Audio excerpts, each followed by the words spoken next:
지난주에 예수님께서 비유로 해주신 기도와 관련된 말씀을 통해서 우리의 신앙의 삶에 가져야 할 믿음에 대해서 이야기를 나눴습니다. 간절한 믿음과 오해하지 않는 사랑의 믿음을 가져야 한다고 말씀을 나누었어요. 오늘 이어지는 말씀에도 기도와 관련된 비유의 말씀이 등장합니다.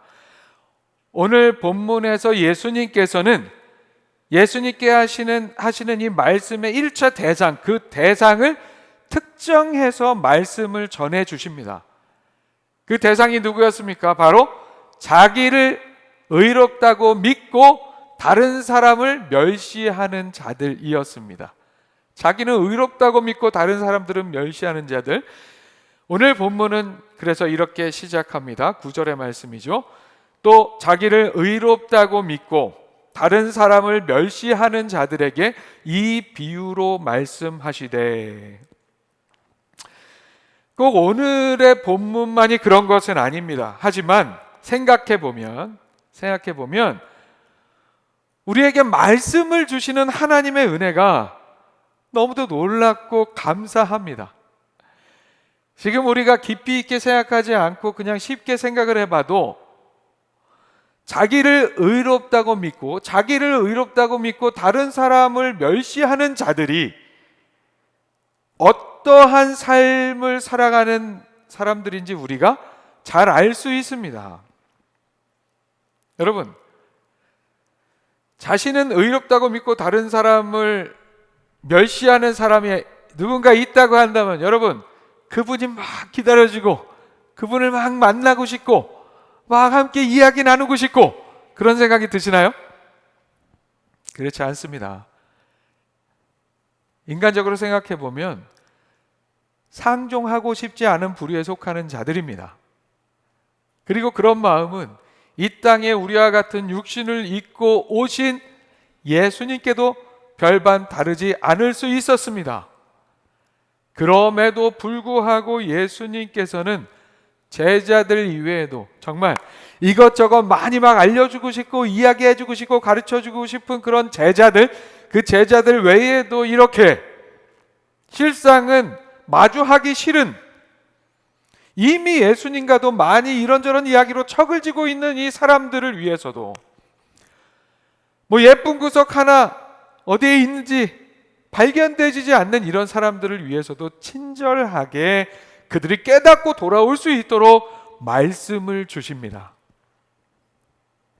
사랑하는 여러분, 예수님의 이런 마음이 있기 때문에, 우리를 향한 하나님 아버지의 이러한 마음이 있기 때문에 우리가 살 수 있다는 사실을 여러분 잊지 마시기 바랍니다. 여러분, 은혜인 줄로 믿으시기 바랍니다. 하나님께서 포기하지 않으시고 우리에게 오늘도 말씀하십니다. 그 말씀을, 온전한 하나님의 말씀을 잘 듣고 깨닫고 삶으로 살아내는 우리 모두가 되기를 소망합니다. 사실 오늘 말씀의 1차 대상이 되는 그 사람들, 그냥 말씀을 읽을 때, 이 말씀을 읽을 때 우리가 그런 생각 쉽게 할 수 있어요. 뭐 이런 사람들이 있어. 그렇죠? 자기는 의롭다고 믿고 다른 사람들을 멸시하는 사람이라고 하니까 뭐 이런 인생들이 있어 하면서 쉽게 생각할 수 있는 그런 사람들이에요.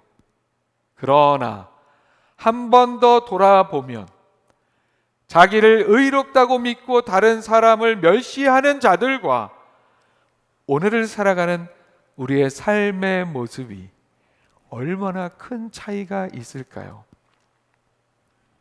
사랑하는 여러분, 그래서 오늘도 우리에게 변함없이 말씀해 주시는 하나님, 귀한 성경을 통해서 우리에게 계속해서 말씀해 주시는 하나님의 그 은혜를 잊지 않는 우리의 삶이 되어야 합니다.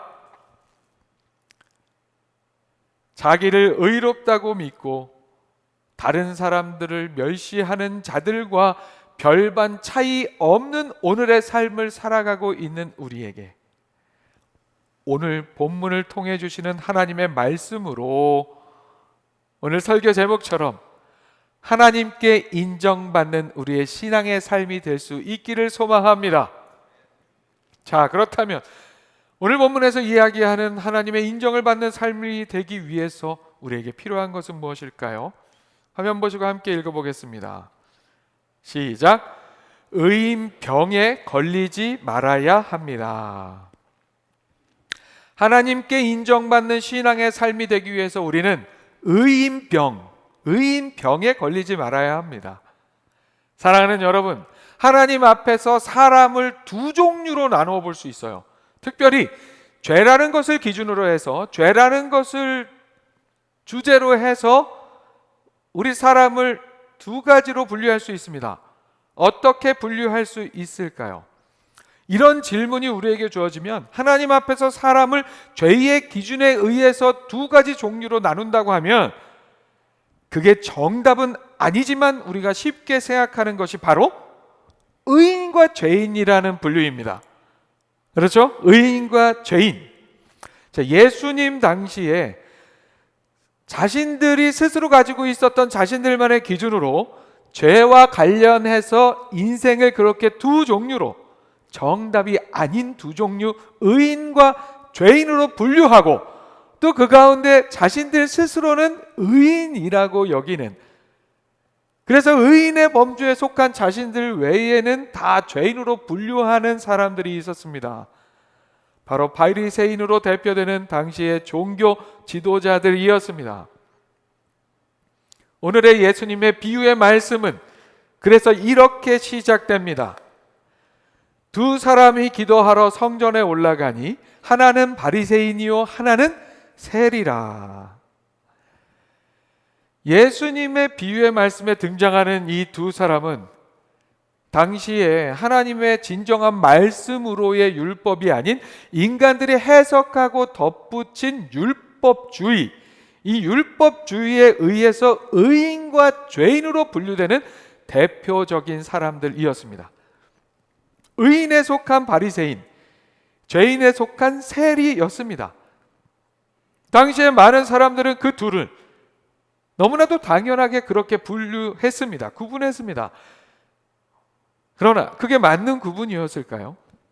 계속되는 말씀을 통해서 확인해 볼 수 있습니다.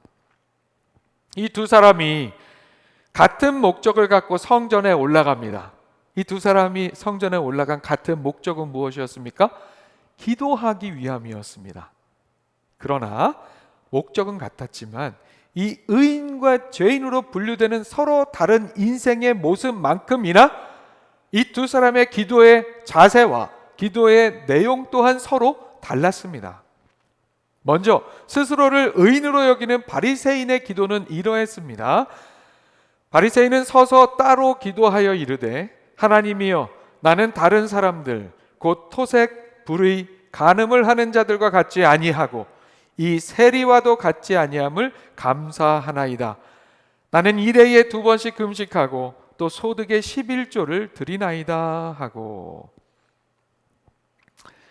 서서 기도하는 것 자체는 당시의 자연스러운 기도의 모습이었어요. 그런데 이 바리새인의 모습은 어떻습니까? 우선 이 바리새인은 사람들 사이에 섞이지 않고 자신이 기도하는 것이 잘 눈에 띄도록 하기 위해서 따로 서서 기도합니다.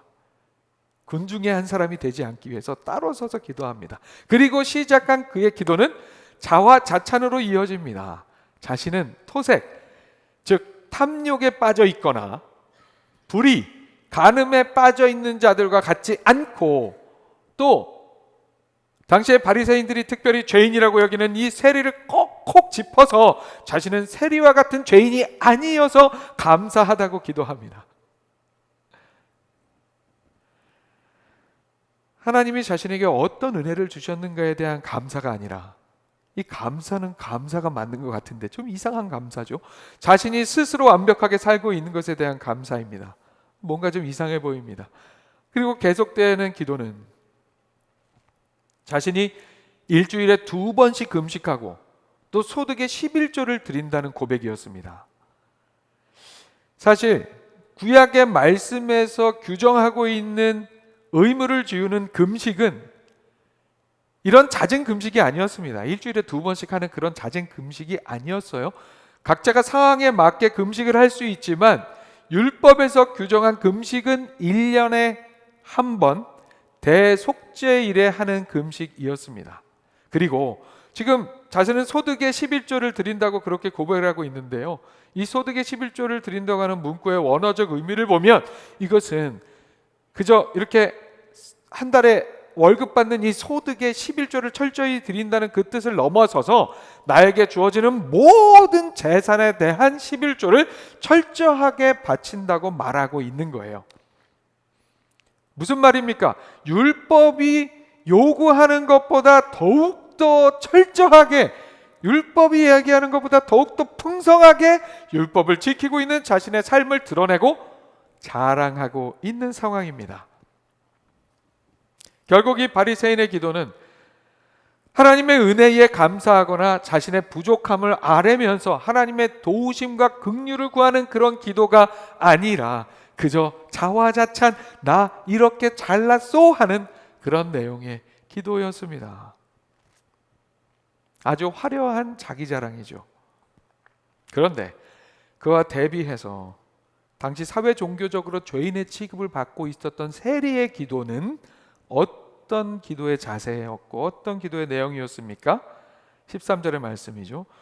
세리는 멀리 서서 감히 눈을 들어 하늘을 쳐다보지도 못하고 다만 가슴을 치며 이르되 하나님이여 불쌍히 여기소서 나는 죄인이로소이다 하였느니라. 아멘. 바리새인의 기도에는 아멘하고 싶지 않은데 이 기도에는 왠지 아멘하고 싶지 않으세요?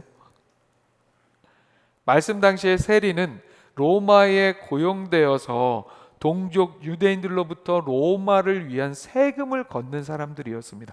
그것 자체로 유대인들에게는 기분 나쁜 사람들이었어요. 그런데 세리들 중에는 그렇게 세금을 거두면서 자신들의 부를 축적하기 위하여, 자신들의 영리를 추구하기 위하여 중간 마진격으로 세금을 덧붙여서 더 요구하고 뜯어가기도 했습니다. 그러니 유대인들에게는 더욱더 불의한 자들로 여겨질 수밖에 없었습니다.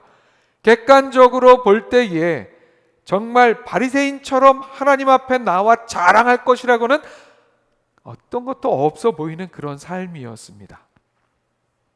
그래서 이 세리는 성전에 기도하러 올라왔지만 바리새인처럼 자랑스럽게 나서서 기도하지 못하고 스스로 불의한 삶을 생각하며 거룩하신 하나님의 성전에서 하나님 가까이 다가가지도 못합니다. 그저 멀찌감치 서서 감히 눈을 들어 하늘을 향해 기도하지도 못하고 눈을 들어서 어떻게 감히 내가 하나님을 바라볼 수 있을까 생각하면서 자신의 죄를 통회하며 가슴을 치며 자신이 죄임을 인정하고 자복하고 불쌍히 여겨달라고 하나님의 은혜와 긍휼을 구하는 회개의 기도를 드리고 있습니다.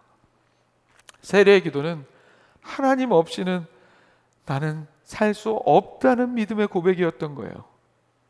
바리새인의 기도는 하나님 필요 없어요. 내가 이렇게 잘났는데. 두 사람의 완전히 다른 이 두 기도의 결과는 어떻게 되었습니까?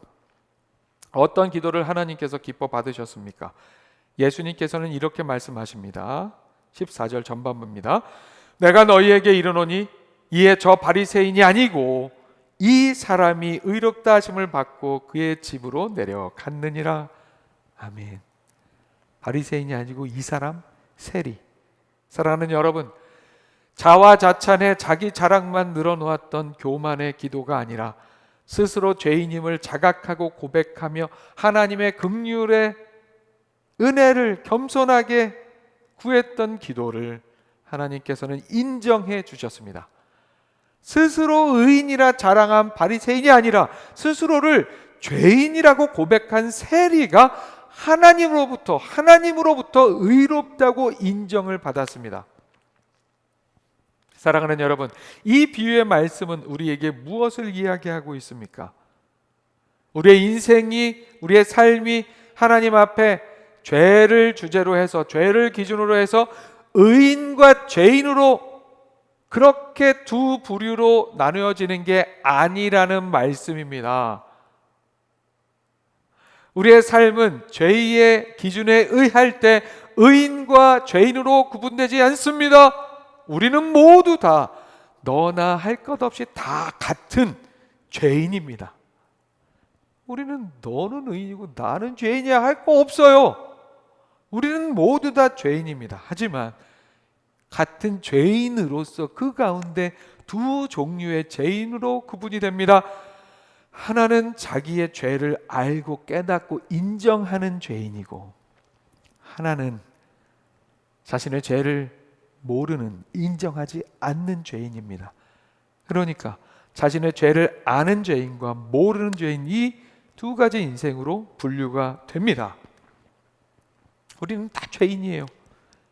하지만 우리가 우리의 죄를 알고 인정하고 자복하고 회개하면 우리의 죄를 용서하시고 우리를 용납하시며 우리를 의인이라고 여겨주시는, 우리를 의인이라고 칭해주시는 하나님의 은혜가 있기 때문에 우리는 그 은혜로 인해서 의인이라 칭함을 받는 삶을 살게 되는 것입니다. 우리가 스스로 나는 의인이야 이렇게 외치며 살아갈 수는 없다는 말씀입니다. 내가 죄인임을 온전히 자각하며, 그래서 예수 그리스도의 십자가 없이는 방법이 없는 인생임을 겸손하게 고백하는 그런 삶으로 오늘 말씀 속의 세리와 같이 결국에 하나님께 인정받는 우리 모두의 신앙의 삶이 될 수 있기를 축복합니다. 두 번째로 함께 읽어보겠습니다. 시작. 코람데오의 삶을 살아야 합니다. 우리가 하나님께 인정받는 삶이 되기 위해서 우리는 코람데오의 삶을 살아야 합니다. 코람데오란 하나님 앞에서라는 뜻의 라틴어예요. 하나님 앞에서 코람데오의 삶을 산다는 것은 내 인생의 청중을 다른 누가 아닌 하나님으로 삼고 살아간다는 거예요. 오늘 예수님의 비유의 말씀 속에 등장하는 두 사람, 이 바리새인과 세리는 그 기도의 자세와 내용만 다른 것이 아니라 그 삶의 중요한 청중 또한 다른 사람들이었습니다. 다시 한번 오늘 비유의 바리새인의 기도를 함께 살펴볼까요? 11절과 12절입니다. 바리새인은 서서 따로 기도하여 이르되, 하나님이여, 나는 다른 사람들 곧 토색, 불의, 간음을 하는 자들과 같지 아니하고 이 세리와도 같지 아니함을 감사하나이다. 나는 이대에 2번씩 금식하고 또 소득의 11조를 드리나이다. 자, 이 바리새인은 말씀드린 것처럼 다른 사람들과 섞여서 자신이 대중의 한 사람으로 묻혀버리기가 싫었습니다. 그래서 따로 서서 따로 서서 같은 말이에요. 기도합니다. 그렇게. 왜 이 바리새인은 그렇게 드러나기를 원했을까요? 그가 기도하는 것 자체가 그 기도의 행위에, 그 기도의 내용의 청중이 하나님이 아니었기 때문입니다. 이 바리새인은 자신이 기도하는 그 자체가, 기도하는 모습, 기도하는 내용, 그 모든 것들이 하나님께 가닿기를 원하는 것이 아니라 사람들에게 드러나기를 원했습니다. 그렇게 사람들에게 자신이 이렇게 기도한다는 것을 내보이며 그것조차 자신의 의로 삼으려고 하는 그런 인생이었습니다. 내가 이렇게 기도하는 사람이야, 드러내 보이고 싶었던 거예요.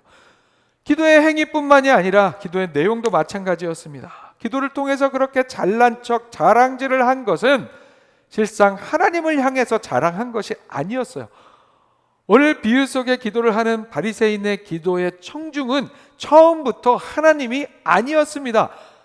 그에게 있어서 청중은 그 기도의 소리를 들을 만한, 기도하는 그의 모습을 발견할 만한 주변의 사람들이었습니다. 봐라, 나는 이런 기도의 삶을 살아가는 의로운 사람이다. 나는 이렇게 내가 기도하는 이런 삶을 이루어 나가는 이런 의인이다. 세리나 너야 같은 인생들과는 태생부터 다른 나의 삶이다. 이렇게 교만하게 떠들어대고 싶었던 것이었어요. 그러나 세리에게 있어서의 기도의 청중은 하나님이었습니다. 하나님. 세리의 기도도 다시 한번 보겠습니다. 13절입니다. 세리는 멀리 서서 감히 눈을 들어 하늘을 쳐다보지도 못하고 다만 가슴을 치며 이르되, 하나님이여 불쌍히 여기소서, 나는 죄인이로소이다 하였느니라. 예수님의 비유 속의 세리는 사람을 바라보는 것이 아니라, 사람을 의식하는 것이 아니라 하나님을 의식하는 그런 사람이었습니다. 하나님을 자신의 기도의 청중으로 삼아 기도했습니다.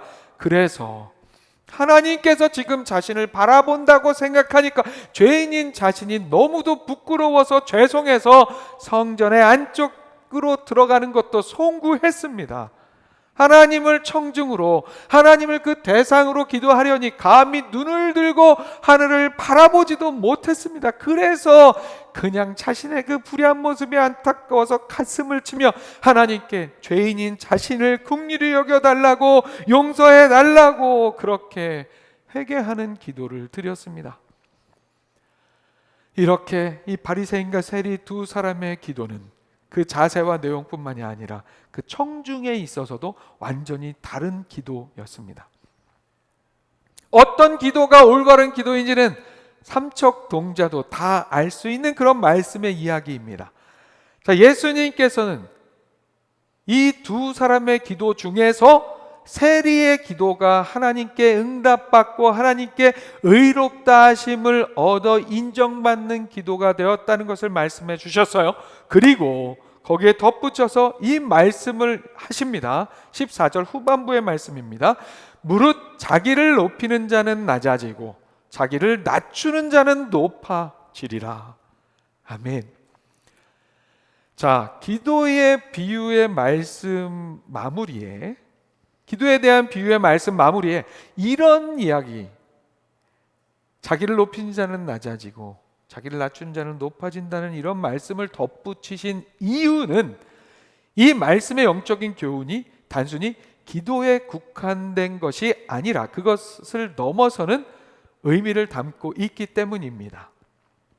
그래서 오늘의 비유의 말씀은 기도를 이렇게 하면 안 되는 거야, 기도는 저렇게 해야 하는 거야 하는 그런 교훈을 넘어서서 오늘 살아가는 우리의 신앙의 삶이 어떠한 삶이 되어야 하는가를 알려주시는 말씀입니다. 말씀 당시에 바리새인은 실제 이렇게 기도를 하는 사람들이었어요. 이런 식으로 자화자찬의 기도를 하는 사람들이었어요. 하지만 사실 오늘을 살아가는 우리의 삶 속에서, 우리 사회문화적인 상황 속에서 누가 기도하면서 이 바리새인의 기도처럼 기도하겠습니까?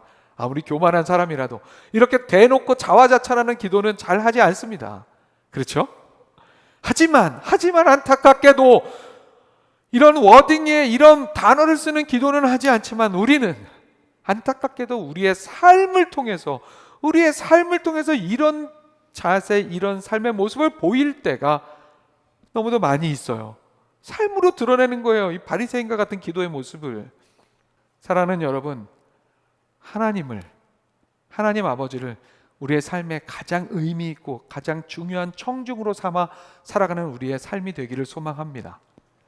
우리가 그렇게 코람데오의 삶을, 하나님 앞에서의 삶을 살아갈 때에 앞서 언급한 의인병에 걸리지 않고 하나님께 기쁨이 되는, 하나님께 인정받는 삶이 될 수 있습니다. 말씀 정리합니다. 우리가 하나님께 인정받는 기준은 우리 스스로에게 있는 것이 아니라 하나님께 있습니다.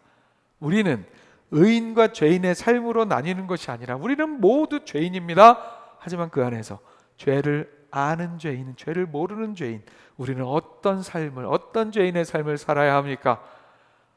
우리의 죄를 깨닫지 못하고 그저 나 잘났다고 하고 싶어지는 의인병에 속는 삶이 아니라 하나님 앞에 겸손하게 우리가 죄인임을 인정하고 자복하고 회개하는 우리의 신앙의 삶이 되어서, 또한 코람데오의 삶으로, 하나님 앞에서의 삶으로 하나님을 의식하고 사랑의 관계 안에서 설레임으로 하나님을 의식하고 세상이 아닌 하나님께 인정받는 삶으로 인해서 그래서 오히려 세상으로부터도 진정으로 인정받을 수 있는 그런 신앙의 삶을 살아가는 우리 모두가 될 수 있기를 주님의 이름으로 축원합니다.